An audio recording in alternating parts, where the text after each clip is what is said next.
Bismillahirrahmanirrahim. Assalamualaikum warahmatullahi wabarakatuh. Dan orang-orang yang biasanya konsen dalam hal ini adalah mereka para usuliyun, para ahli usul, yang fondasi mereka untuk mengeluarkan dalil itu sangat kuat dan kokoh. Bismillahirrahmanirrahim. Assalamualaikum warahmatullahi wabarakatuh. Alhamdulillahi haqqa hamdihi wa syukru lillahi haqqa syukri. Wassalatu wassalamu ala asyrafil anbiya wal mursalin nabiyina Muhammadin sallallahu alaihi wasallam wa ala alihi wa sahbihi ajma'in. Qala Allah Ta'ala fil Qur'anil Karim, a'udzu billahi minasyaitonir rajim. Ya ayyuhalladzina amanu taqullaha haqqa tuqatih wa la tamutunna illa wa antum muslimun. Wa qala aidha ya ayyuhalladzina amanu taqullaha wa qulu qawlan sadida yuslih lakum a'malakum wa yaghfir lakum dhunubakum wa may yuti'illaha wa rasulahu faqad faza fawzan 'azima. Wa qala an-nabiy sallallahu alaihi wasallam kullu qardin jarra naf'an fahuwa riba. Yang kami hormati segenap bapak-bapak, ustadz, peserta kajian fikih muamalah yang dirahmati Allah Subhanahu wa taala. Bersyukur pada kesempatan malam ini Allah mempertemukan kita. Mudah-mudahan pertemuan ini pertemuan yang Allah berkahi. Amin. Pertemuan ini menjadikan kita semakin memiliki sensitivitas dengan syariat Allah Subhanahu wa taala. Karena materi yang sangat penting ini perlu kita ketahui, mengingat hidupnya kita itu mau tidak mau dan tidak boleh lepas dari kaitannya pengelolaan harta. Dan harta yang kita miliki ini didapatkan dengan cara kita berikhtiar, kita berusaha, kita bekerja, dan dalam menjalankan segala usaha kita itu sangat erat kaitannya dengan implementasi fikih. Kalau ibadah kita, sholat yang biasa kita kerjakan ibadah mahdoh, satu sholat itu maksimal misalkan 10 rakaat, 10 menit. Berarti kalau kita misalkan sholatnya 5 waktu 50 menit itu ibadah mahdoh. Yang ghairu mahdoh itu lebih luas, termasuk kaitannya dengan fikih muamalah. Saya pernah mengupas fikih muamalah kontemporer di Masjid 17 selama kurang lebih antara 2 sampai 3 tahun menggunakan kitab Harta Haram Muamalah Kontemporer punya Dr. Erwandi Tirmidzi. Kami juga nanti mungkin diskusi dengan antum, apakah kita akan menggunakan kitab berbahasa Arab atau kajian tematik atau kitab Indonesia yang bisa kita jadikan rujukan. Karena kaitannya dengan fikih muamalah itu kalau kita hanya sekilas barangkali kurang mengakar. Dalam semua kajian fikih itu pasti menyinggung kaitannya dengan muamalah. Cuma dibahasa kerenkan saja. Ada istilah fiqhul muamalah al-mu'asirah atau fikih kontemporer. Fikihnya ada dari dulu. Yang kontemporer itu apanya? Kasus-kasusnya. Dulu sudah ada asal, kalau bahasa kita asal, pokoknya ada. Kemudian furuknya ataupun cabangnya itu banyak. Maka orang yang dia faqih, dia bisa menurunkan asal ke furuk. pokok pada zaman dahulu diterapkan ataupun diimplementasikan ataupun diturunkan kepada yang sekarang. Ada telepon. Segenap Ustadz yang kami muliakan, kami sebenarnya manut saja Ustadz. Kira-kira kita itu mau pakai satu fikih tematik atau kajian kitab. Kalau kajian kitab kuncinya satu, kita itu harus istiqomah, karena harus dari kulit satu yang di luar sampai kulit terakhir. Dan kebanyakan ya sebagian ada yang konsisten, telaten, akhirnya dia menguasai, tapi ada yang ternyata berguguran di tengah jalan. Ya, belajar bahasa Arab luar biasa, tapi ternyata bertahan sampai hanya misalkan 1 tahun, padahal belum tuntas. Ya. Saya mau nawarkan ini, saya nggak memaksa karena saya ingin mengikuti apa yang dibutuhkan oleh antum, apakah tematik atau kita kajiannya berbasis kitab dan kita konsisten setiap bulan sekali ngaji kitab itu, sehingga nanti sama-sama ada istilah kontrak belajar, ya, ada komitmen bersama. Oh, kitabnya ini, oke, kita penuhi.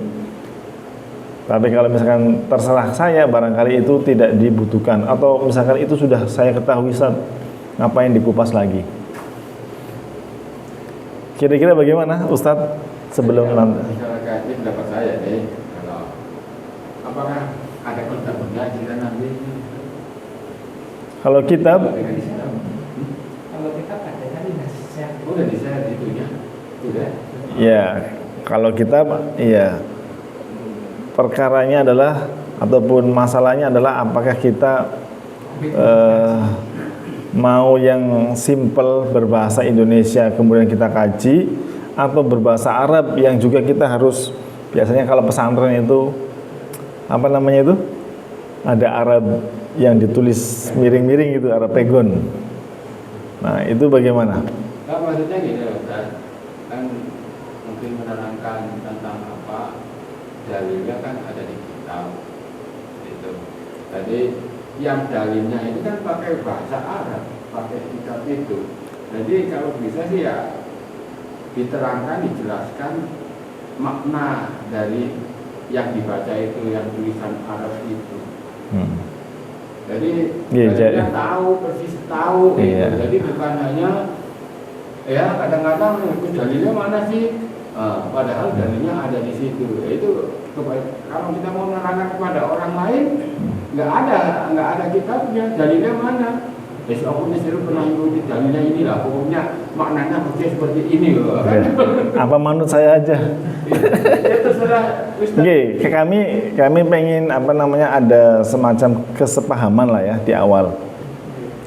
Karena ini kan bukan hanya 1 kali 2 pertemuan. Ini kaitannya adalah kita akan mengupas sebuah ilmu yang kalau itu adalah mulai dari yang mendasar sampai kemudian ke akar-akarnya, kita bangun pondasi fikihnya, maka itu butuh waktu yang lama, ya kan? Mulai misalkan apa itu muamalah, apa itu fikih, atau kita ambil kasus-kasus tapi dari Al-Quran dan Sunnah. Nah kalau yang saya pegang ini saya baru download tadi sore, saya belajar juga ada fikih al-muamalah al-maliyah al-mu'asirah, dan semuanya keterangan dan penjelasan pakai bahasa Arab. Jadi bukan Al-Qur'annya yang berbahasa Arab saja, tapi keterangannya pun pakai bahasa Arab. Nah kira-kira berat atau itu yang jadi masalah itu? Berat, oke. Kalau berat berarti nanti saya kajiannya adalah tematik saja, tematik. Tapi nanti kalau tematik berarti kita tidak akan sampai ke akar-akarnya. Kita hanya tahu sebuah hukum, tapi sudah bentuknya jadi. Tapi kalau kita pengen menjadi orang yang faqih, berarti dari proses mana kita mengambil dalil, kita diajarin juga. Jadi taunya sudah beres. Taunya sudah beres. Tapi kalau pengen menjadi orang yang faqih, dalilnya seperti apa, istidlalnya, pengambilan dalilnya, kemudian nanti kaidah-kaidahnya seperti apa, kita padukan. Tapi itu memang lumayan berat lah ya. Oke, bismillah. Saya akan mulai dari slide yang saya punya. Oke. Ustadz dan hadirin yang dirahmati Allah Subhanahu wa taala, fiqhul muamalah al-mu'asirah. Kalau di dalam fikih ya, Ustaz, dalam fikih itu ada fiqhul buyu. Fikih tentang jual beli. Jual beli itu turunnya sangat banyak sekali, Ustaz. Sewa menyewa, jual beli. Sewa menyewa termasuk jual beli. Kemudian bukan hanya masalah riba. Riba pun ada dua jenis. Ya. Riba dain, ada yang kaitannya dengan pinjaman, ada juga yang kaitannya dengan jual beli. Pinjaman dengan jual beli. Jadi jual beli itu bisa juga terjadi riba. Tapi yang seperti apa itu nanti kita akan jelaskan. Segenap Ustadz, saya punya tema, jangan kau bawa harta haram ke rumahmu. Ya, apa yang disebut dengan harta haram? Harta haram adalah harta yang diambil dan didapat dari jalan yang bertentangan dengan syariat. Itu haram. Harta yang diambil atau yang diperoleh dari jalan yang bertentangan dengan syariat. Kemudian yang disebut dengan muamalah adalah hukum syariat yang berkaitan dengan hubungan manusia dengan yang lain. Manusia dalam mencari rizki Allah itu ada 3. Manusia ini dalam kitab Harta Haram Muamalah Kontemporer, beliau Dr. Erwan Tirmidzi mengklasifikasi jenis manusia dalam mencari harta. Yang pertama adalah yang tidak peduli dengan kaidah Rabbani dalam kaitannya mencari harta. Jadi yang pertama, acuh tak acuh dengan kaidah Rabbani. Ada ayat berbunyi A, B, C, D, dia terjang saja, seolah-olah tidak ada aturan. Seperti lampu merah, ya kan? Ada lampu merah, diterjang saja. Akhirnya apa? Kecelakaan. Dalilnya adalah seperti yang disebutkan dalam hadis riwayat Imam Bukhari bersumber dari Abu Hurairah radhiyallahu an, la ya'tiyanna 'alan nasi zamanun la yubalil mar'u bima akhadha minal mal amin halalin au min haram. Benar-benar akan muncul di tengah-tengah manusia suatu masa di mana seseorang tidak lagi peduli mengambil harta yang dia cari dari yang halal ataupun yang diharamkan. Kemudian berikutnya Ustadz adalah hadis yang diriwayatkan oleh Bukhari bersumber dari Abu Hurairah, ta'isa abdud dinar wa abdud dirham. Celaka hamba dinar, hamba dirham. Contoh Ustaz, ada sebuah dalil ya. A'udzubillahi minasyaitonirrajim. Ya ayyuhalladzina amanu idza nudiya lis-salati min yaumil jumu'ati fas'au ila dzikrillahi wa dzarul bai'. Coba Ustaz, kita breakdown ya. Kami mengusulkan suatu saat ada LCD ya, biar nanti itu memudahkan Ustaz. Memudahkan kita dalam menerima ilmu. Ya ayyuhalladzina amanu idza nudiya lis-shalat, wahai orang-orang beriman, apabila diserukan oleh muadzin untuk menghadiri salat Jumat, fas'au ila dzikrillah, maka bersegeralah Zikrillah di sini artinya bisa khutbah Jumat, bisa sholat Jumat. Kalau zikrillah dalam sebuah hadis maksudnya adalah khutbah Jumat. Jadi kalau imam sudah naik mimbar, maka malaikat menutup catatannya. Bukan menutup pintu, Ustaz. Nanti nggak ada yang masuk. Catatannya sudah ditutup, ya kan? Dan mereka wayastami'una dzikr, dan mereka mendengarkan zikir. Zikir di sini adalah khutbah Jumat. Memperhatikan khutbah Jumat, khotib. Fas'au ila dzikrillahi wa dzarul bai', dan tinggalkan jual beli. Yang diharamkan saat itu apa, Ustaz? Dalam ayat ini yang diharamkan itu apa? Apakah hanya jual beli? Pertanyaannya, apakah hanya jual beli? Kegiatan, segala kegiatan. Segala kegiatan. Dari mana kita mengambil semua kegiatan? Dalilnya apa? Fas'au ila dzikrillahi wa dzarul bai', tinggalkan jual beli. Kalau seorang dosen lagi ngajar, azan, hayya 'alas shalah, tetap ngajar, dosa enggak? Ya dosa. Dalilnya? Ya itu kan apa? Itu termasuk berjual beli ya. Dunia. Jadi Iya, kita mau coba kupas ini kan. Karena kalangan fikih juga nanti pandangannya berbeda. Kalau yang madhabnya Dzohiri, yang diharamkan jual belinya saja, ya kan? Yang buka toko, buka toko, jasa rental misalkan, itu tetap jalan saja. Bisa saja seperti itu. Yang simpan, meminjam, atau simpan, pinjam ya, atau mungkin yang mengajar, ataupun yang selain mengajar apa? Yang selain jual beli, Ustaz, sebutkan aktivitasnya kita. Nonton bola atau nonton sinetron, di situ perintahnya apa? Fas'au ila dzikrillah wa dzarul bai'. Nah, di situ yang tadi kami sampaikan itu namanya asal.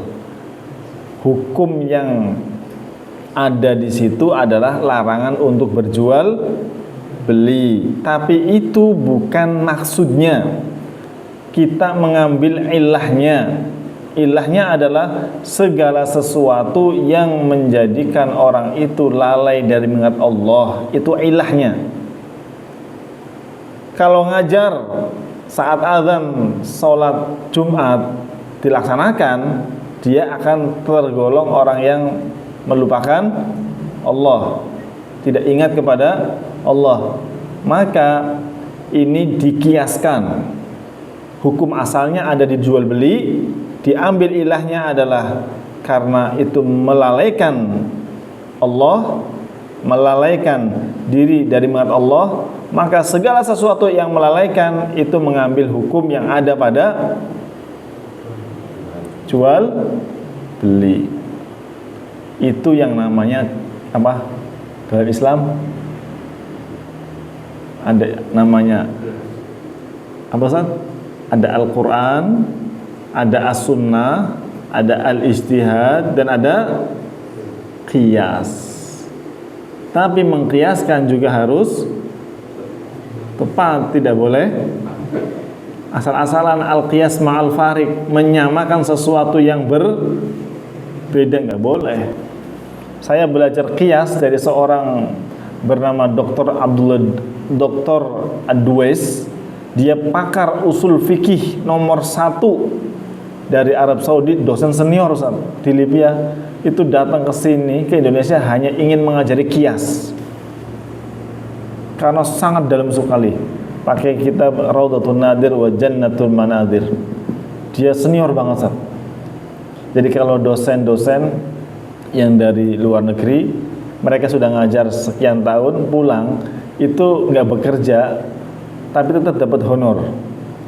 Mereka punya kewajiban adalah untuk meneliti, mengkaji ilmu, menghasilkan produk, analisa, kemudian dipublikasikan sebagai penghargaan untuk orang-orang yang punya kapasitas ilmu. Karena mereka berbeda dengan orang-orang yang dalam hal ini hanya tidak punya kompetensi dalam menganalisa. Kita butuh orang-orang yang seperti itu. Itu salah satu sampel saja, wadharul bai'. Kemudian berikutnya orang yang kedua yang kategorinya adalah mereka yang mencari rizki Allah. Yang kedua adalah orang yang peka hatinya namun tidak mempelajari kaidah robbani dalam mendapatkan harta halal. Jadi sebenarnya Ustaz, orang ini baik, orangnya baik, namun masalahnya adalah orang itu tidak berilmu sehingga dia terjatuh kepada sebuah masalah yang diharamkan oleh Allah Subhanahu wa ta'ala. Jadi karena dia tidak berdasarkan ilmu, maka terjatuh pada yang diharamkan. Contohnya adalah disebutkan dalam sebuah perkataan, Ali bin Abi Thalib mengatakan, manit tajara, siapa yang berbisnis, berniaga, berdagang, qabla an yatafaqqaha fid din, sebelum dia bertafaqquh fid din. Maksudnya di sini apa? Tafaqquh fid din di sini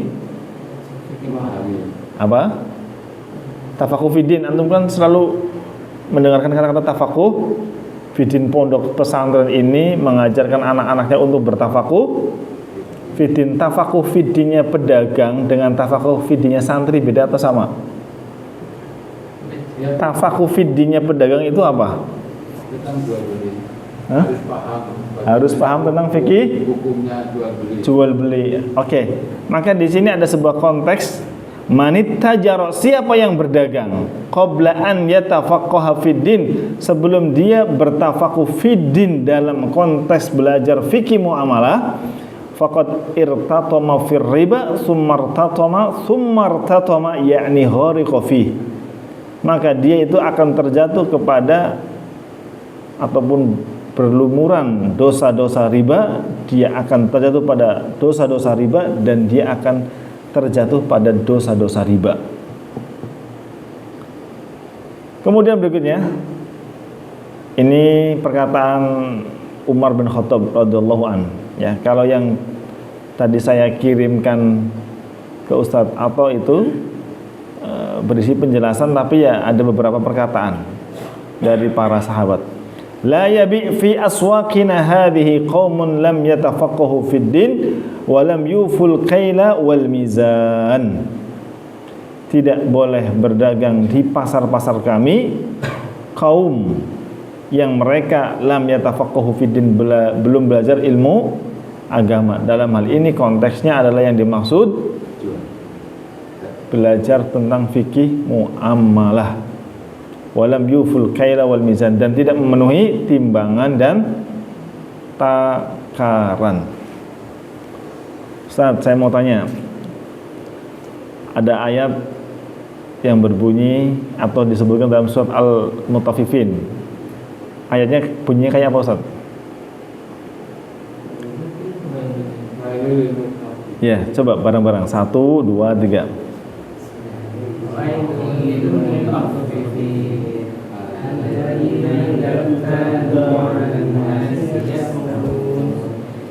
Wa idza kaluhum aw wazanuhum yukhsirun. Saya bacakan ya. A'udzu billahi minasy syaithanir rajim. Bismillahirrahmanirrahim. Wailul lil mutaffifin alladzina idza iktalu 'alan nasi yastawfun wa idza kaluhum aw wazanuhum yukhsirun. Pertanyaannya, Ustaz, ayat ini berbicara tentang apa? Wailul lil mutaffifin. Celakalah bagi orang-orang yang curang. Siapa yang orang yang disebut dengan orang curang dalam ayat ini?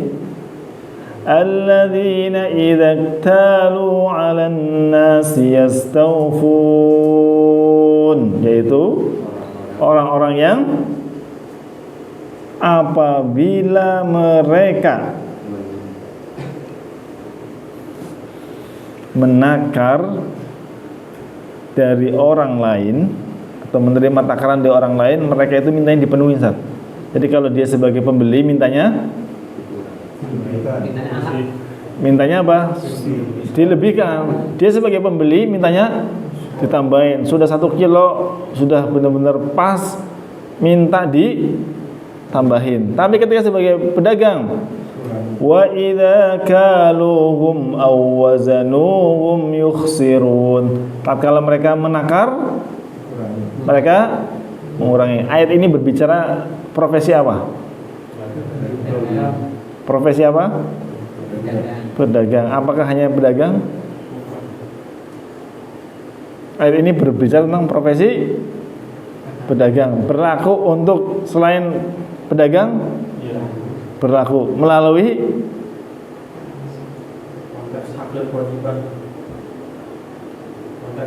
melalui apa? Tadi kan saya menyampaikan ke antum, dalil itu bersumber pertama dari Quran.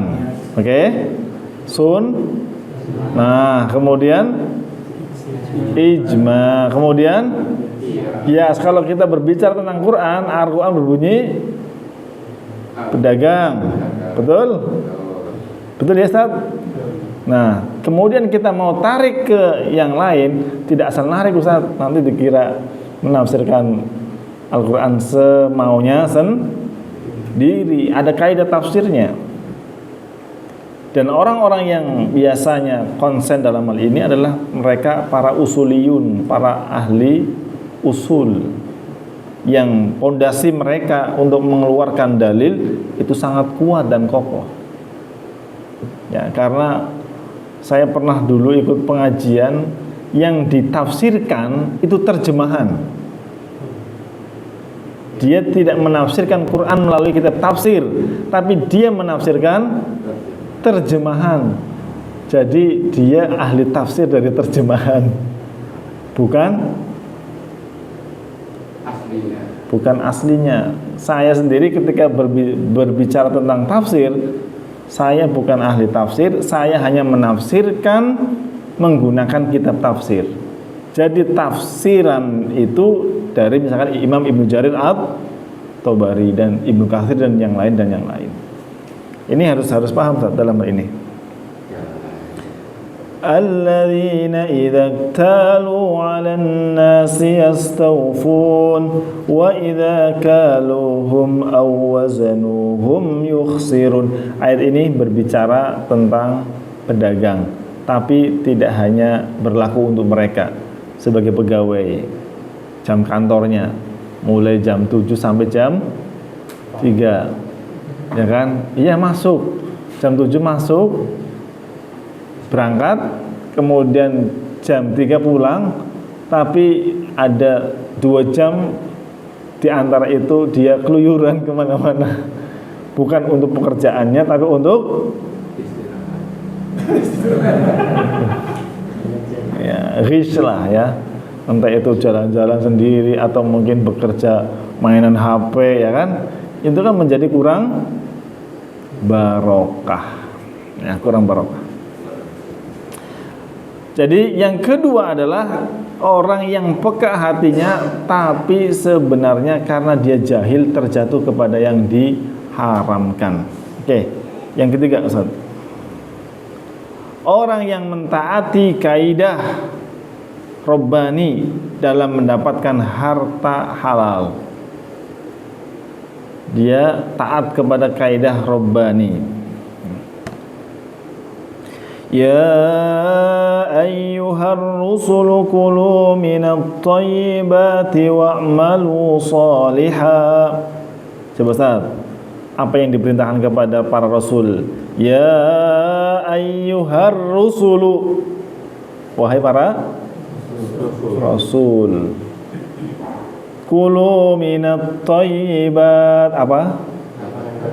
Kulu minat thayyibat.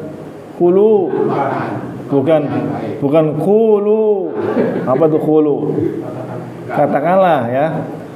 Tapi kulu, makanlah minat thayyibat, dari semua yang baik.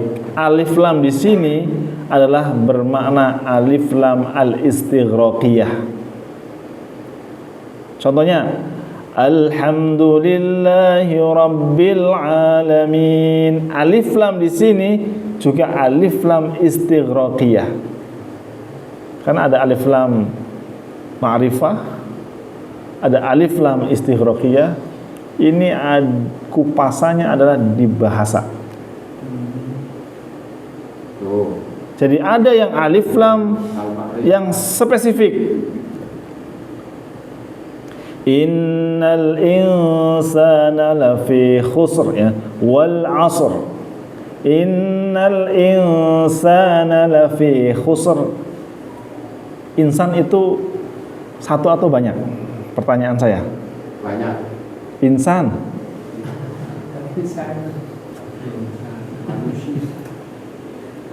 Wal 'asr.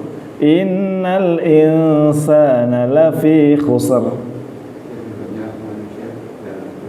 Kalau manusia, ya ayyuhan nas. Saya tanya, nas itu banyak atau sedikit? Manusia. Saya sampaikan Ustaz, nas itu banyak atau sedikit? Tadi saya bacakan. La ya'tiyanna 'alan nasi zamanun. Benar-benar akan datang suatu zaman di tengah-tengah manusia. Manusia. An-nas. Banyak itu ya? Innal insana, satu apa banyak? Ini sudah bingung ini. Insan kan satu kan? Insan satu bukan? Satu, tapi alif lamnya itu adalah alif lam istighraqiyah. Semua manusia dalam kerugian. Alif lam. Alhamdulillahi rabbil alamin. Segala puji, semua pujian itu milik Allah. Kalau pujian kan satu, tapi ditambahi al ini adalah alif lam istighraqiyah bermakna segala puji. Itu sahabat. Ya. Tadi saya mana? Bedakan dengan makrifat gimana? Dilihat dari apa? Itu makrifat berarti itu betul-betul puji. Ya, nanti kita lihat di dalam ilmu lughah. Tapi karena ini ini kan muamalah kan. Nanti perlu buka kajian ilmu lughah. Iya, ngomongnya belajar bahasa enggak cuma. Ya, oke Ustaz. Tadi ayat yang terakhir saya bacakan adalah ya ayyuhar rusulu kulu minat thayyibat. Makanlah yang baik-baik. Makanlah dari semua makanan yang baik-baik. At-thayyibat. Jadi yang diperintahkan pertama makan yang baik, bukan ibadah loh saat, bukan ya ayyuhar rusulu, ya ayyuhar rusulu malu, bukan itu.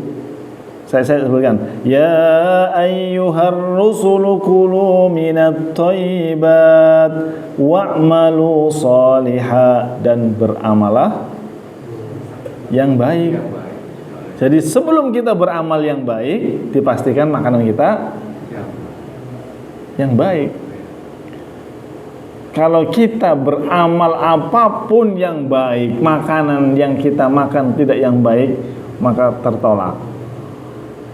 Orang haji ya sampai mengeluarkan duit, misalkan berapa kalau yang sekali berangkat pakai furoda 400 ada 450 mungkin ya. Teman saya baru daftar kemarin, hanya nunggu 7 tahun itu butuh dana kurang lebih 200 juta. Daftarnya $5.000 daftarnya saja, nunggu ngantri 7 tahun.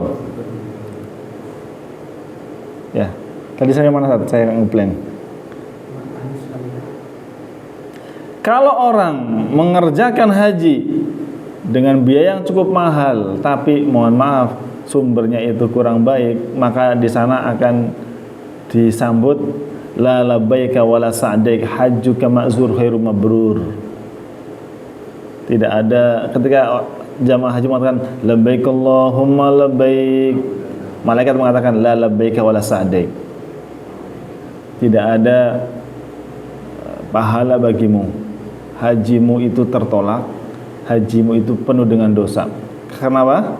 Dimulai dari dia membiayai hajinya tidak berasal dari yang sumber yang halal. Termasuk ibadah kita. Sebelum kita beribadah A, B, C dan seterusnya adalah pastikan sumber pendapatan kita halal. Kalau kita merasa ini ada yang syubhat, maka itu harus diapakan? Dikeluarkan. Dikeluarkan. Jangan dimakan semuanya. Yang halal saja itu harus ada sebagian yang dikeluarkan, ya kan? Al-Quran mengatakan alladzina yu'minuna bil ghaibi wa yuqimuna as-salata wa mimma razaqnahum yunfiqun. Ini saat kalau kita mau kupas lagi, alladzina yu'minuna bil ghaib, ini kesolehan pribadi. Wa yuqimuna as-salah, mendirikan salat, kesolehan pribadi. Wa mimma razaqnahum yunfiqun, kesolehan sosial. Jadi kesolehan pribadi, ibadah yang kita kerjakan, ibadah yang Allah wajibkan atas kita, itu tidak berhenti kepada kesolehan pribadi, tapi harus melahirkan kesolehan sosial. Wa aqimus shalah. Lanjutannya, wa aqimus shalah wa aqimus shalata wa atuz zakah fasalli li rabbika astaghfir fasalli li rabbika wanhar, dan salatlah kepada Tuhanmu, kepada Rabbmu, wanhar, dan berkurbanlah. Jadi di sini ada ibadah pribadi dan ada ibadah sosial. Kalau dan tanda imannya kita, ya, tanda imannya kita itu apa? Ada harta yang kita keluarkan. Ya, setiap hari kita mengeluarkan harta. Maksudnya ada harta yang kita prioritaskan untuk amal-amal solih. Was-shadaqatu burhanun, kata Nabi, dan sedekah itu adalah sebagai bukti adanya iman dalam diri kita. Was-shadaqatu burhan, sedekah itu adalah bukti imannya kita. Maka tadi disebutkan dalam ayat-ayat yang saya sebutkan, itu ada kaitannya ibadah dengan harta, tapi jangan asal mengeluarkan tapi ternyata sumbernya tidak diperhatikan. Oke, Ustaz. Tadi saya menyampaikan tema judulnya apa, Ustaz? Ingat enggak? Jangan bawa harta haram ke rumah. Ya. Berikutnya, dampak memakan harta haram, ya, dampak memakan harta haram. Ini yang saya sampaikan ini, mohon maaf, ini di muqaddimah kitab yang ditulis oleh Dr. Erwandi Tirmidzi. Ini sebagai pengantar dari kami saja. Nanti kami akan lanjutkan dengan yang lebih spesifik lagi. Saya membahas dari hal-hal yang ini dulu, Ustaz. Dari hal-hal yang paling banyak dilakukan oleh orang. Terkadang ada istilah kontemporer, tapi kita malah bingung, Ustaz. Apa itu kontemporer? Iya, dalam kajian ilmu kontemporer itu kan banyak transaksi-transaksi yang baru, dan itu harus dianalisa, dan itu tidak kemudian ujug-ujug langsung seorang ulama, seorang alim, seorang fikih langsung mengeluarkan keputusan. Karena apa? Perlu dianalisa dengan detail, kira-kira boleh apa tidaknya. Kemudian berikutnya adalah dampak memakan harta haram adalah satu, melemahkan semangat ibadah. Dan memakan harta haram adalah bentuk kedurhakaan kepada Allah. Allah mengatakan, ya ayyuhan nasu kulu mimma fil ardi halalan thayyiba. Wahai para manusia, ya ayyuhan nas, wahai manusia, kulu mimma fil ardi halalan thayyiba, makanlah dari apa saja yang ada di muka bumi ini, halalan thayyiba, yang halal dan thayyib, yang baik. Makan duren halal atau haram? Halal. Halal, tapi kebanyakan apa? Tidak thayyib ya Ustaz. Makan daging kebanyakan, akhirnya apa? Kolesterol atau mungkin timbul penyakit, ya kan? Maka kita harus pertengahan. Wala tattabi'u khutuwatis syaitan innahu lakum aduwwum mubin. Setelah Allah menyebutkan kita diwajibkan untuk memakan yang halal, ada larangan wala tattabi'u, dan janganlah kalian mengikuti langkah-langkah syaitan. Memakan harta haram itu adalah mengikuti langkah syaitan dan akan melemahkan ibadah.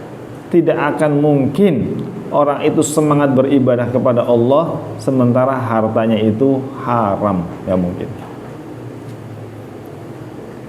Kemudian memakan harta haram itu adalah ciri dan kebiasaan orang Yahudi.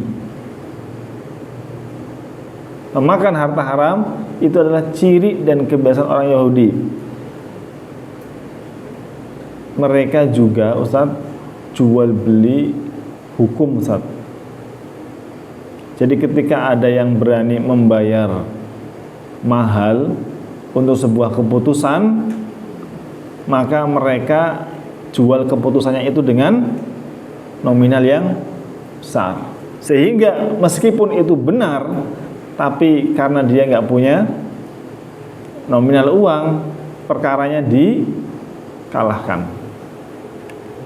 Jangan sampai kita kemudian dalam hal ini menganggap remeh sebuah kezaliman, Ustaz. Saya akan sebutkan. Ini kisahnya adalah disebutkan oleh doktor kami, namanya Dr. Zaid Ali Korun waktu itu, nyampaikan di tengah-tengah mahasiswa sambil kuliah.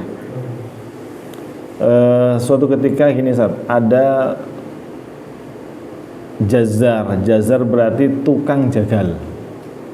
Ada seorang tukang jagal, dia lagi bersih-bersih di sungai, bersihkan pesonya, bersihkan goloknya, bersihkan tangannya yang penuh dengan darah, ya kan, karena habis motong hewan. Qadarullah, dia di sungai itu ketemu dengan seorang anak beserta ibunya. Seorang anak beserta ibunya. Dan ternyata setan masuk, dan akhirnya tukang jagal itu berniat buruk. Karena perempuan ini menolak, akhirnya dibunuh. Dibunuh, Ustaz. Anaknya dibunuh, ibunya juga dibunuh, dan dihanyutkan ke sungai. Dan tidak ada yang melihat. Satu orang pun gak ada yang melihat. Dan dia merasa nyaman kurang lebih 10 tahunan. Tidak ada yang melihat, tidak ada yang memperkarakan, menurut dia aman-aman saja. 10 tahun berikutnya qadarullah dia juga sama, karena profesinya adalah sebagai tukang jagal, sedang bersih-bersih tiba-tiba melihat mayat di pinggiran sungai. Setelah itu mayat ini didekati dan ternyata terbunuh. Terbunuh. Dia ambil goloknya itu yang tertancap di tubuhnya itu. Ketahuan sama orang-orang sekitar. Akhirnya kan geger. Setelah geger, dia dibawa ke sebuah mahkamah atau pengadilan dan dia mengatakan, demi Allah, kalau aku mengatakan hari ini aku tidak membunuh, maka orang-orang itu tidak akan percaya. Tapi kalau aku mengatakan aku membunuh, kalau aku mengatakan aku membunuh, Allah tahu aku tidak membunuh saat itu. Dan dia akhirnya memahami ini adalah hukuman yang dulu dia harusnya dihukum, tapi kemudian dia merasa aman dan Allah baru balas hukuman itu setelah berapa tahun? 10 tahun. Dosa itu biasanya ya tidak segera saat dia melakukan langsung juga dibalas. Imam Ibnu Qayyim rahimahullah ta'ala menyebutkan bisa saja dampak dari dosa itu setelah 40 tahun ya, setelah 40 tahun baru terasa dampaknya itu bisa. Tinggal 4 menit Ustaz. Ciri orang Yahudi adalah memakan harta haram. Jadi mereka bermain di hukum Ustaz. Jadi sebelum orang-orang zaman sekarang juga mempermainkan hukum, orang-orang Yahudi itu lebih dulu menjadi apanya? Pelakunya. Wa tara katsiran minhum yusari'una fil ithmi wal udwani wa aklihimus suhat. La bi'sa ma kanu ya'malun. Orang-orang Yahudi suka memakan harta haram dari putusan yang dijual belikan ya. Maka kita perlu waspada, tidak boleh meniru mereka. Dan memakan harta haram menimbulkan kerusakan. Kalau tadi tidak akan melahirkan amal solih ataupun ibadah, yang ini akan menimbulkan kerusakan.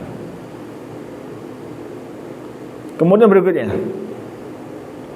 efek dari kita memakan harta haram. Rasulullah mengatakan dalam hadisnya yang diriwayatkan oleh Abu Dawud, la yaqbalullahu azza wa jalla, Allah tidak akan menerima sedekah min hulul, yang diambil dari harta hulul, pencurian ya. Dia nyuri, dia korupsi, tapi kemudian sedekah, bangun masjid, kemudian ya, bangun rumah tahfidz misalkan, tapi duitnya dari korupsi. La yaqbalullahu azza wa jalla shadaqatan min hulul. Allah tidak akan menerima sedekah yang disebabkan karena dia melakukan perbuatan dosa, pencucian uang ataupun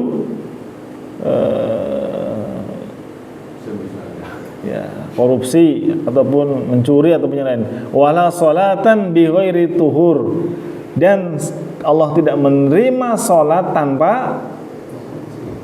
tanpa dia berwudu. Saya mau tanya, antum sebelum sholat apa yang dilakukan? Wudu. Apa bedanya wudu dengan wadu? Wudu dengan wadu. Tohur dengan tuhur. wala salatan bi ghairi tuhur, ya. Dan Allah tidak menerima salat tanpa disertai dengan tuhur. Apa tuhur? Bersuci. Kalau tuhur, alat untuk bersuci. Kalau wudu, berarti kita berwudu. Kalau wadu itu air untuk berwudu. Bedanya apa?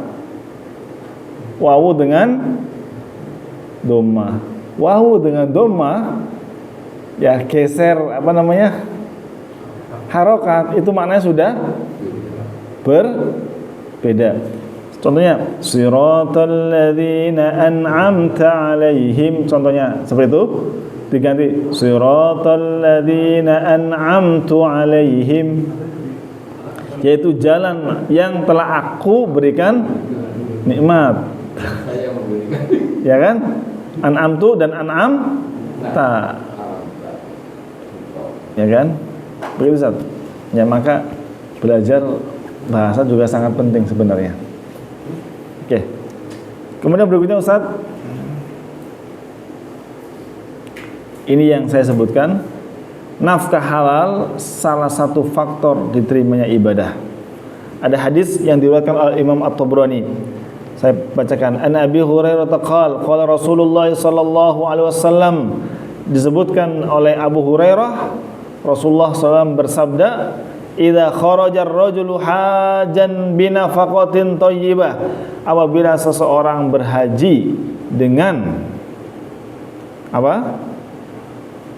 Nafkah pembiayaan yang baik, wa wada'a rijlahu fil gharzi, dan dia naik kendaraannya, naik pesawat, naik kereta, naik bis ya tadi ya. Kan kalau dari Banyumas pakai bis dulu ya. Setelah ke airport dia pesawat ya. Nah, dia naik kendaraannya. Fanada, dan dia mengucapkan labbaik Allahumma labbaik. Ya, talbiyah. Nadahu munadin minas sama, maka akan ada penyeru yang menjawab dari langit, labbaika wa sa'daik, zaduka halal wa rahilatuka halal wa hajjuka mabrur ghairu ma'zur. Pembiayaanmu halal, kendaraanmu halal, bekalmu halal, maka hajimu mabrur dan tidak ada dosa. Wa idza kharaja bin nafaqatil khabithah, apabila dia melaksanakan haji, berarti ada dua Ustaz. Yang ini halal, yang ini haram, yang satu lagi syubhat. Wa idza kharaja bin nafaqatil khabithah fa wada'a rijlahu fil gharthi fanada labbaika, nadahu munadin minas sama la labbaika wala sa'daik, zaduka haram wa nafaqatuka haram wa hajjuka ghairu mabrur. Yang satu mengucapkan labbaik Allahumma labbaik, tapi ternyata pembiayaannya dari harta-harta yang sumbernya haram. Maka ketika dia naik kendaraan mengucapkan lafaz talbiyah, tidak ada kebahagiaan bagimu, hajimu tertolak karena pembiayaannya dari yang haram.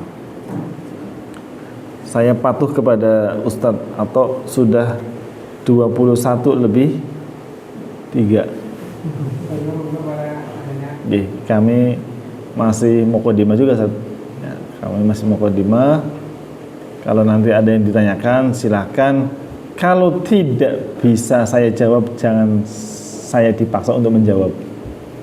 Saya berarti perlu belajar, karena masalah fikih muamalah kontemporer ini benar-benar sangat-sangat butuh kejelian. Ya, karena tadi bahasanya adalah, kalau dulu ya ada salah seorang ustadz menamakan dengan fiqhun nawazil. Nawazil itu berarti nazilah. Nazil itu berarti sesuatu yang belum ada, bentuknya berbeda dengan zaman Nabi. Sekarang ada, dulu juga ada, tapi bentuknya berbeda. Maka itu harus benar-benar dianalisa kesamaannya seperti apa, perbedaannya seperti apa, hukumnya bagaimana. Kalau zaman dulu adanya khomer ya, yang bentuknya apa Ustaz? Cair. Sekarang apakah cair? Ada yang bentuknya apa? Bubuk, banyak macam. Pupuk. Kemudian namanya kan juga beda-beda Ustaz ya. Cair, minyak. Nah, itu kan ada istilah kullu muskirin khamrun wa kullu khamrin haramun. Setiap yang memabukkan itu adalah khamr. Setiap yang memabukkan adalah khamr. Dan tidak mabuk. Wa kullu khamrin haramun, dan setiap khamr adalah haram. Nah, ini hukum ada pada zaman dahulu. Wallahu a'lam bishawab. Saya buka tanya jawab. Mungkin ada 1, 2, 3 pertanyaan. Silakan. Kita batasi sampai jam berapa, Ustaz? Kita batasi sampai jam berapa? Maksimal setengah 10. Oke, maksimal setengah 10 lagi. Sudah pulang. Siap. Sampai malam sampai. Assalamualaikum warahmatullahi wabarakatuh. Waalaikumsalam. Langsung saja. Jadi tadi dijelaskan walaupun dalam mukadimah kira ini luas sekali. Jadi yang saya tanyakan kayaknya ini bukan kayaknya lagi, ini negeri Indonesia yang sekarang ini ya. Jadi betul-betul sangat memungkinkan kalau apa yang tadi disampaikan Ustaz ya. Karena apa yang dilakukan kita harus makan yang betul-betul halal. Jadi contoh saja bagaimana ya sebagai pegawai negeri ya. Jadi banyak hal-hal yang harus betul-betul harus diperbaiki, terutama mengenai masalah keuangan. Hubungannya dengan ya mungkin anggaran, ya, mungkin ya itu terutama anggaran, mungkin ada bantuan yang harus dipertanggungjawabkan.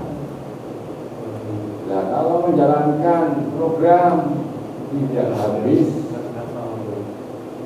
uangnya masih ada, berarti tidak bisa menjalankan program. Nah, kalau dipaskan, gimana ya? Harga saja tidak bisa, kadang-kadang naik turun. Jadi kadang-kadang yang dipaskan mungkin kwitansinya, gitu. Karena harus pas, gitu. Tidak boleh lebih. Nah, kan ada sesuatu yang termakan gitu, makan yang mungkin walaupun sedikit, gitu. Pokoknya itu bukan haknya. Banyak sekali yang harus betul-betul diperbaiki. Undangan yang datang berapa dikasih makan, ya sudah dihitung sekian 100 orang, yang datang cuma 50 orang, dan harus tanda tangan. Dan terus yang 50 itu gimana? Karena yang diundang 100, disiapkan 100, nah, itu kan pertanggungjawaban masalah keuangan. Nah itu, ini salah satu itu Pak. Ya. Yang kedua mengenai zakat progresi. Ya. Kemudian tadi Pak Ustaz jelas harus paham asal usul apa itu zakat, gitu kan? Asal usulnya bagaimana? Nah, kalau sesuai dengan pengetahuan saya, zakat itu kan zakat mal, itu harus 1 tahun senisab. Kalau belum ukuran nisab mencapai, ya belum kena wajib zakat. Nah, kemudian zakat profesi tiap bulan, kan?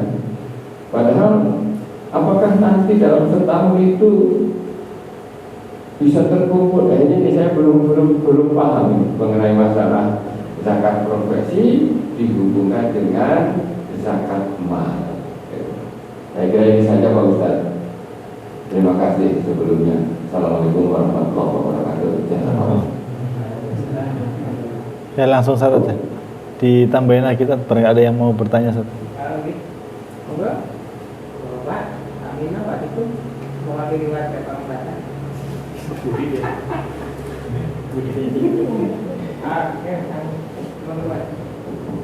Assalamualaikum warahmatullahi wabarakatuh. Saya jualan di Tokopedia. Dan Tokopedia itu kalau yang sekarang kalau nggak banding harga nggak laku, Ustaz. Kalau enggak, Banding harga. Jadi mau nggak mau harus ini gitu, secara harga bersaing gitu. Boleh nggak cara seperti itu dalam muamalah Islam? Karena kalau kita nggak bermain di situ juga nanti kita bakal kalah juga gitu. Karena memang sistemnya seperti itu. Satu sisi pasti ada dampak ke orang yang lain yang mungkin di bawah kita. Jika dia tidak bisa naikin harga, maka dia mungkin barangnya nggak bisa laku. Gitu kan. oke, yang lain satu lagi. Cukup?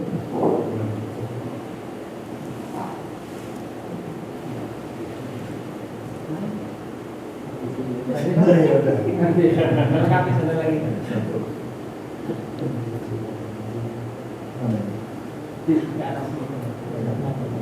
Baik. Karena pegawai negeri misalnya, gaji itu harus masuk ke bank konvensional. Terus bagaimana ini?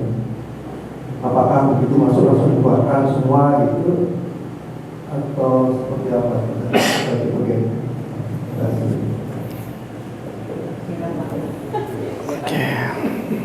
Jawabannya panjang. Terima kasih.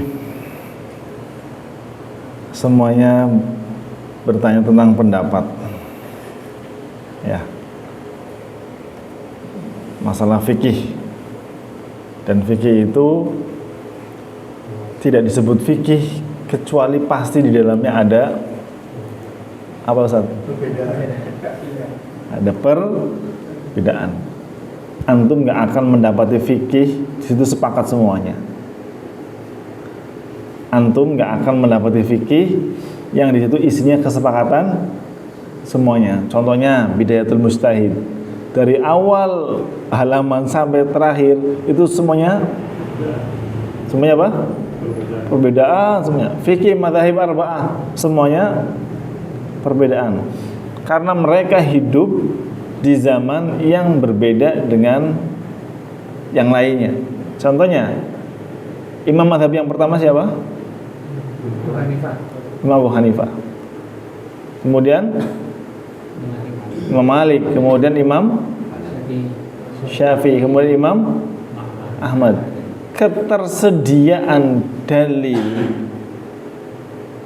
antara Imam Abu Hanifah dengan Imam Ahmad lebih banyak kitab-kitab hadis atau lebih sedikit di zamannya Abu Hanifah.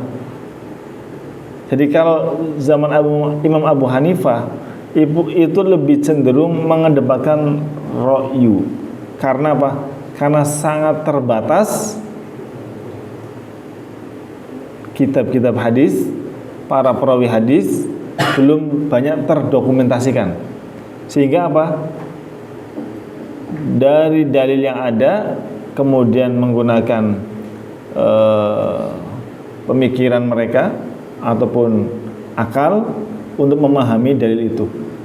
Ketika Imam Ahmad bin Hanbal itu dalil sudah banyak, kitab-kitab hadis sudah banyak, para ulama juga sudah banyak, sehingga itu juga yang mempengaruhi fatwa ataupun ijtihad. Kalau fatwa boleh nggak diikuti? Jadi fatwa itu muncul karena ada orang bertanya. Tapi kalau keputusan itu adalah dari hakim biasanya. Jadi kalau fatwa itu muncul dari orang bertanya. Tapi kalau hukum itu biasanya adalah dari sebuah keputusan. Tadi pertanyaannya cukup luar biasa tentang zakat profesi. Ini pendapat salah satu ulama juga bernama Yusuf Al-Qardawi. beliau ketika saya kuliah di Libya, buku yang paling komprehensif yang diakui oleh para ulama yang kholaf ya, yang terakhir-terakhir itu, yang mengupas masalah zakat yang komprehensif itu adalah memang Yusuf Qaradawi. Dalam pembahasan masalah zakat yang paling tuntas beliau, meskipun beliau dalam hal ini memiliki pemahaman ataupun pandangan yang berbeda yang ada dari kalangan ulama-ulama mazhab pada zaman sebelumnya. Yang memunculkan istilah zakat profesi adalah Yusuf Qaradawi itu, yang kemudian menjadi dipraktekkan di beberapa lembaga-lembaga zakat. Yang benar yang mana? Wallahu a'lam bishawab. Tapi yang jelas semuanya punya argumentasi. Ya. Kalau antum lebih cocok misalkan yang menggunakan satu haul karena memang itu juga dalilnya ada, la ba'sa bih, tidak masalah. Ya, karena itu juga ada syariatnya. Tapi misalkan antum mau mengeluarkan per bulan, itu juga ada pendapat yang memperbolehkan. Meskipun waktu kami belajar, karena kami itu berasal dosen-dosennya dari Saudi, lebih tidak setuju dengan pendapat Yusuf Qaradawi. Itu sangat kelihatan. Tapi kan al-ijtihadu la yabtul bil ijtihad. Sesama ijtihad tidak akan bisa menggugurkan ijtihad yang lain. Masing-masing berdiri sendiri dan hanya ada dua ijtihad. Ini hebatnya orang ijtihad. Kalau orang mujtahid salah dapat pahala. Dapat pahala. Kalau itu mujtahid. Betul kan? Karena apa? Dia sudah berusaha untuk mencari yang hak, tapi ternyata sampainya adalah di usahanya saja, tapi tidak sampai kepada kebenarannya. Dia tidak tercela, dia mendapatkan satu pahala. Kemudian yang berikutnya adalah tadi saya menyebutkan beberapa kaidah yang dipakai dalam masalah fikih. La yabtulul ijtihadu bil ijtihad. Ijtihad tidak bisa dibatalkan dengan ijtihad yang lain. Yang ada adalah ijtihad itu benar atau ijtihad itu salah. Kemudian la ijtihada ma'an nas, tidak ada ijtihad kalau sudah ada nas yang sangat jelas. Ya, nasnya sudah jelas. Kok ini orang berijtihad keliru. Ijtihad itu pada hal-hal yang tidak, yang ada dalilnya dari Al-Quran atau As-Sunnah, tapi bagaimana teknisnya, bagaimana penjabarannya, itu yang kemudian terkadang setiap ulama memiliki pandangan tersendiri. Jadi kalau saya pribadi nggak mungkin nggak mungkin membatalkan satu pendapat. Itu jelas sudah ada dan sudah kitabnya sudah ada dan dijadikan pedoman. Yang penting antum mengeluarkan zakat itu yang penting. Kalau misalkan Yeah. Maaf tidak memutus ya, maksud saya hubungannya ke itu. Jadi misalkan saya dapat gaji, ya, atau mungkin di luar gaji lah ada usaha, ini ada rezeki, ada nilai tertentu, ada rezeki datang.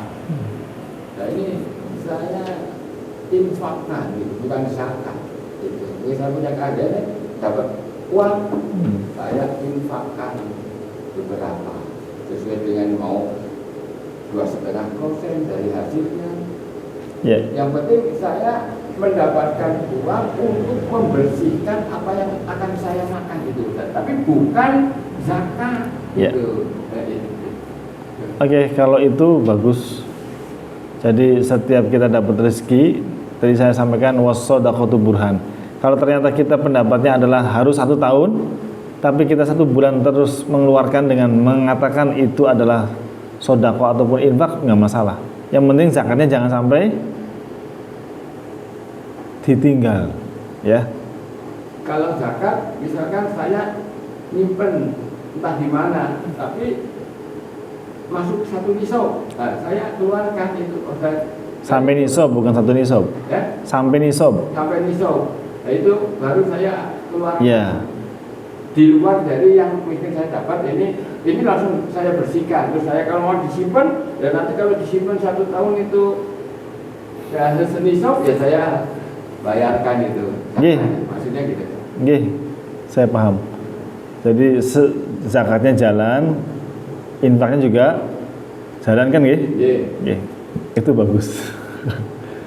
Kemudian kaitannya dengan gaji pegawai ya. Gaji pegawai. Yang jelas kita itu kan mendapatkan penghasilan dari yang kita kerjakan. Memang saya nggak tahu ya, wallahu alam, saya menyebutkannya apa, mohon maaf kalau barangkali keliru. Ada yang memang mengharamkan banget, misalkan PNS misalkan ya. Ada yang cenderung misalkan di dunia pendidikan, orang yang bekerja sebagai guru, orang yang bekerja sebagai misalkan tempat pariwisata yang di situ apa namanya Ustaz? Banyak hal-hal yang mungkin menyelisihi syariat. Tapi yang jelas ini perlu sikap yang benar-benar bijak ya. Karena ketika dalam hal ini kita salah menyampaikan, dampaknya kepada banyak kaum muslimin. Ini yang terus terang kalau saya pribadi sangat berhati-hati. Kalau saya pribadi sangat berhati-hati, kemudian sampai mengatakan rezeki yang kamu dapatkan setiap bulan karena antum bekerja sebagai ini, itu adalah misalkan haram. Itu resikonya itu bagi kami itu berat sebenarnya.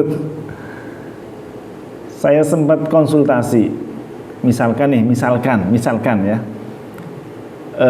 solusi Quran dapat kurban dari muamalat. Solusi Quran ataupun kita sebagai tamir masjid dapat bantuan 10 juta dari BSI misalkan. Itu mau diapakan, Ustaz? Pertanyaan saya seperti itu, mau diapakan?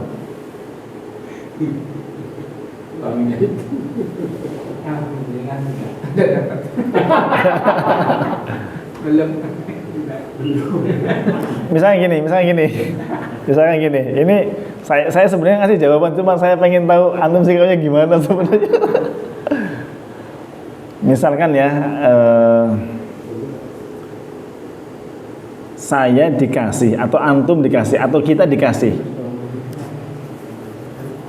Tiba-tiba gini, Ustaz, ada orang dia mengeluarkan dari dompetnya, misalkan dia itu nabung, ya kan, kemudian ada bunga ya, oke, bunga, dan itu diberikan untuk solusi Quran, bukan untuk inilah kaum muslimin, du'afa dan seterusnya, terus dimakan. Menurut antum halal atau haram? Ya kalau tahu, Ya. kalau tahu bahwa itu uang haram, ya jangan dimakan. Pertanyaannya, nggak tahu.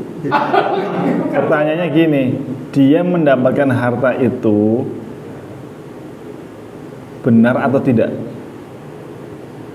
Katakan saja tidak benar. Dia kan dikasih. Ya. Ini diskusi ya, Tad, ya. Diskusi ya, karena ini masalahnya fikih, Tad. Kalau fikih kita harus benar-benar legowo dengan semua argumentasi. Ya. Ini saya tanya juga ke salah satu ustadz senior di Banyumas. Ketika misalkan ada hibah, kemarin pesantren saya baru dapat hibah pengembangan wakaf, tapi lembaga zakatnya BSI senilai 170 Ustaz. Jadi mereka mengelola wakaf, kemudian ada keuntungan wakaf itu dia yang dikasihkan, bukan wakafnya, karena wakaf itu kan untuk dijaga. Misalkan punya kebun, ya kan? Ternyata ada keuntungannya. Nah, keuntungannya itu yang diberikan, karena tadi akan terus berlimpah. berkaitan. Contohnya misalkan, ini saya belum kasih jawabannya Ustaz ya. Saya hanya mancing saja. Tahlilan. Dulu ya di kampung, biasanya kalau orang tahlilan pulang bawa berkat. Anak kita belum makan, dimakan apa tidak? Dimakan. Dimakan. Iya. Halal atau haram? Tergantung kita pandangnya apa. Nah, ya kan tadi kan, apakah makanan itu bisa menjadi haram karena sebuah acara? Ada nggak dalil makanan itu menjadi haram karena sebuah acara? Acaranya kita anggap bid'ah, ya kan? Misalkan ya, ada acara bid'ah dan ada makanannya. Kemudian bagaimana hukum memakan itu? Ya biasanya kan kalau misalkan ya, kalau tahlilan atau mungkin Jadi di sini harus benar-benar cermat mendudukan sebuah masalah. Karena kalau tidak cermat, akhirnya apa? Kesana-sananya itu keliru, Ustaz. Saya akan sebutkan sebuah kasus. Ada seorang yang mencari ilmu luar biasa, semangatnya luar biasa, tapi sayang, mohon maaf, dia tidak matang di majelisnya ulama. Di majelisnya ulama dia nggak matang, Ustaz. Dia mengaji cuma sekilas, tapi terlalu keras dalam tanda kutip. Suatu ketika diuji sama syekhnya. Diuji sama syekhnya itu. Jadi dia itu banyak mengkafirkan, Ustaz. Banyak mengkafirkan orang-orang, tapi dia sendiri terjatuh kepada satu kebodohan. Kemudian dicek sama seorang ulama tadi. Tolong baca kitab ini. Kitabnya berbahasa Arab, hadis isinya. Disuruh baca satu hadis. Nawilini ya Aisyah khamrah. Di situ disebutkan yang artinya adalah, wahai Aisyah, tolong ambilkan sajadah. Ya, tolong Aisyah ambilkan sajadah. Jadi Rasulullah itu Rasulullah SAW itu sholat di masjid dan Aisyah ada di kamarnya, minta tolong kepada Aisyah untuk diambilkan sajadah. Tapi orang itu mengatakan, nawilini ya Aisyah al-khamra, wahai Aisyah ambilkan untukku khamr. Dia ditanya, coba, kan dia taunya khamr, berarti Rasulullah minta kepada Aisyah untuk diambilkan khamr. Kemudian pemuda ini mengatakan, ini adalah sebelum diharamkannya khamr. Rasulullah minta kepada Aisyah untuk diambilkan khamr. Hanya beda harokat saja, Ustaz. Padahal maksudnya adalah Rasulullah minta kepada Aisyah untuk diambilkan sajadah. Tapi orang ini dalam hal itu saja itu masih tidak cakap, tapi dia begitu lancangnya sampai pada mengkafirkan orang-orang yang di luar sana, Ustaz. Sampai kemudian Syekh itu jadi menyampaikan, orang ini tidak tumbuh besar di majelisnya ulama, tapi dia hanya modalnya dalam tanda kutip semangat saja. Tidak dibimbing oleh wahyu, oleh ulama, oleh ilmu. Makanya tadi ketika kita mengatakan tentang fikih muamalah, orang yang di hatinya baik tapi tidak dibimbing oleh ilmu, terjatuh pada yang diharamkan. Oke, untuk misalkan ya, saya juga bukan PNS, saya itu swasta itu. Kalau misalkan antum masih meragukan untuk pekerjaan itu, tinggalkan saja. Ya, tinggalkan saja. Ya, sudah pensiun.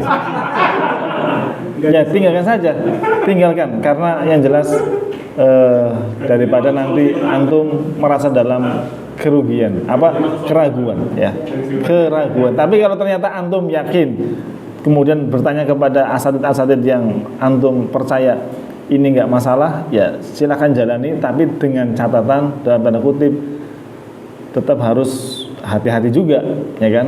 Harus hati-hati juga. Tadi kasus yang saya sebutkan, saya konsultasi dengan Ustadz Mintaraga Iman Surya itu. Bagaimana hukumnya orang menerima hadiah, tapi hadiah itu dari lembaga apa namanya? Lembaga keuangan syariah lah, ya kan? Nah, lembaga itu mendapatkan hadiah, dan hadiah itu kan halal. Bukan apa namanya? Maksudnya, jadi bagi dia dosanya, bagi ini halal karena sudah terputus. Dia mendapatkannya bukan dengan cara yang haram, dia dapat hadiah murni. Berbeda misalkan jual beli barang pencurian, kita tahu itu adalah hasil mencuri punya orang lain, kita beli, itu haram, nggak boleh. Tapi kalau setahu kami dari sekian belajar, ketika berbicara masalah makanan itu tidak bisa dikaitkan dengan yang namanya sebuah acara kemudian menjadi haram. Hukum acara sendiri, hukum makanan sendiri. Kalau ada acara tertentu makanannya menjadi haram, itu silakan kita cari dalil-dalilnya, Ustaz. Terus ini Ustaz, misalkan pemotongan hewan, nah itu kan ada daging, ada ayam, tapi yang motong itu nggak syar'i, istilahnya ada mungkin ditujukan untuk hal-hal yang lain, bagaimana? Itu kan makanan, Ustaz. Yang dari macam ya, ayam. Kalau masalah penyembelihan kan memang harus sesuai dengan syariat. Mempersembahkan untuk selain Allah kan juga kemusyrikan. Ya kan, Ustaz ya? Kita kan nggak boleh makan, Ustaz. Itu udah jelas. Ya, kalau dibawa pulang diberikan kepada anak, itu kan ada berkat itu loh, ada ayamnya gitu kan. Itu bagaimana? Itu kan bentuk makanan. Ya, dipersembahkan untuk selain Allah. Kalau jelas itu dipersembahkan untuk selain Allah, yang nggak boleh dimakan, Ustaz. Karena sudah dipersembahkan untuk selain Allah. Kalau untuk misalkan jenengan nyembelih untuk dijual, itu bukan untuk kemusyrikan, itu halal kan. Terus itu makanan kadang-kadang ketan saja diibaratkan, oh ini sebagai berkat misalkan. Jadi perlu kita misalkan ada sesaji, ya. Sesaji, ada kopi, ada gedang, ada ayam. Ya. Kemudian ada orang jalan-jalan, kelaparan, makan. Ya kan? Itu kan dipersembahkan untuk selain Allah. Wa ma uhilla li ghairillahi bih. Di sini sebenarnya kalau antum berbicara dan mendalami fikih, ini cenderung kepada yang disembelih. Yang disembelih, hukumnya adalah yang disembelih. Coba nanti kita lihat dalam surat Al-Maidah ya, tentang makanan.